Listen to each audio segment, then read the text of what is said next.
magandang gabi po sa inyo mga kagulong, kabiyahero, ka 5 star. Dito po ulit tayo sa Pasay 5 star terminal. Update lang po tayo. Medyo marami pa rin po ang tao, kaso nga lang po ay yung sa iba't ibang linya na ang hinihintay. Yung linya natin na Bulinaw ay wala nang masyadong pasahero. Pero may mga pasahero pa rin po tayo dito sa sa terminal. Marami pa rin ang pasahero natin dito sa terminal. At yung Cabanatuan po, kaalis lang na yun, yung Cabanatuan. At yung San Clemente, kaalis din lang po.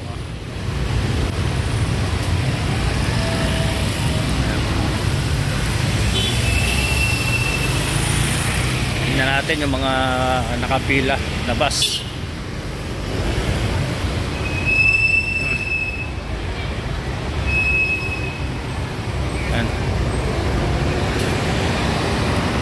Dito sa kayan, Talita. Dito. Yung Dagupan nakapila. Ayan. Yan po yung bus natin dito. San Fabian, Manawag, Dagupan, Teplex. Ayan. Medyo yung po kasi iba, kaya medyo na madalang gawa ng wala nang masyadong tao. Ilan lang naman natin, kapipila pa lang natin. Ilan pala, ayun, Cabanatuan pa, yung kaalis lang natira ng Cabanatuan, pero maya po meron na po yan. Ayan.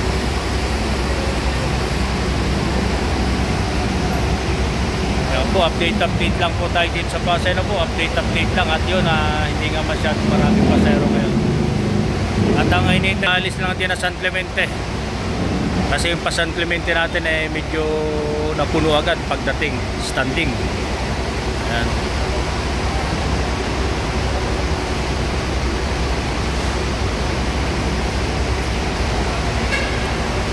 Yan po yung update dito sa Pasay 5 star terminal mga kagulong.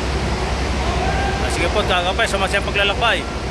5 star, bye, Malasakit. Bye bye, magandang tanghali po sa inyo lahat at Merry Christmas. 12:10 po ng tanghali ngayon. Ayan, bye bye.